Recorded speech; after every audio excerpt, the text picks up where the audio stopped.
The force of buoyancy exerted by the atmosphere on a balloon is B in upward direction and remains constant.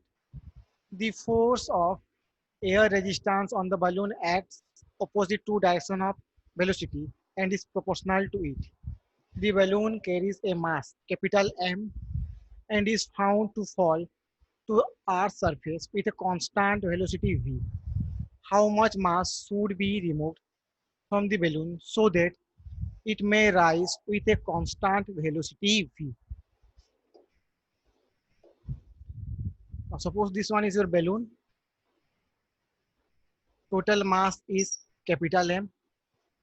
So one force acting downward, that is mg. buoyancy force किधर है?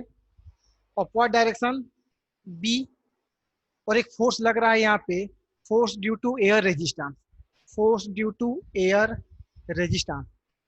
अच्छा, ये आपका given है कि जो force लग रहा है that one is directly proportional to v।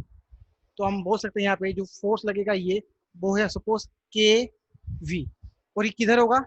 Opposite direction to velocity. तो ये अगर नीचे की तरफ आ रहा है मीन्स वेलोसिटी नीचे की तरफ है, तो ये जो फोर्स है वो लगेगा ऊपर की तरफ। तो अगर ये वेलोसिटी कांस्टेंट है, अगर वेलोसिटी कांस्टेंट उसका मतलब एक्सेलरेशन है जीरो।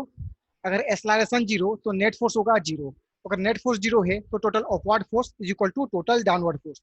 तो डाउनवर्ड में फोर्स है आपका mg, अपवर्ड फोर्स है आपका b plus force due to air that is k v.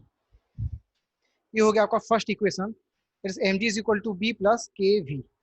Okay, तो यहाँ से हम इसको लिख सकते हैं k v is equal to m g minus B.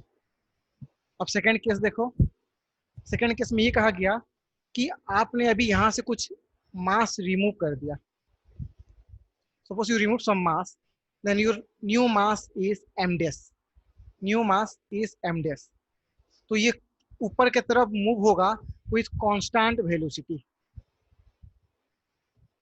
अगर वेलोसिटी ऊपर की तरफ है तो जो फोर्स ड्यू टू एयर होगा, फोर्स ड्यू टू एयर वो होगा नीचे की तरफ, mg होगा नीचे की तरफ, और जो बुओयेंसी फोर्स है वो होगा अपवर्ड, दैट इज b। तो मैं फिर से लिखोगे आप upward force is equal to downward force. तो अपवर्ड फोर्स हो गया आपका b, डाउनवर्ड है आपका m dash g plus k v, that is your force due to air. तो यहाँ पे जो के वी वो हो गया आपका b minus m dash g. तो यहाँ पे देखो ये इक्वेशन है 1, ये इक्वेशन है 2, दोनों को कंपेयर करो। तो अगर दोनों को कंपेयर करोगे तो जो राइट हैंड साइड है it is m g minus b is equal to b minus m dash g हो जाएगा। तो यहाँ पे ये हो गया आपका 2b is equal to m g minus m dash g. तो हमको यहाँ पे क्या चाहिए? Mass remove. तो यहाँ से एम डेस जी, एम डेस जी तो ये आपका है प्लस, तो एम डेस जी हो गया आपका 2b minus m g, 2b minus m g. तो m dash g is your 2b minus m g by g. तो यहाँ पे देखो ये हो गया आपका m dash is equal to 2b minus m g by g. तो आपको चाहिए रिमूव मास। तो रिमूव मास क्या होगा?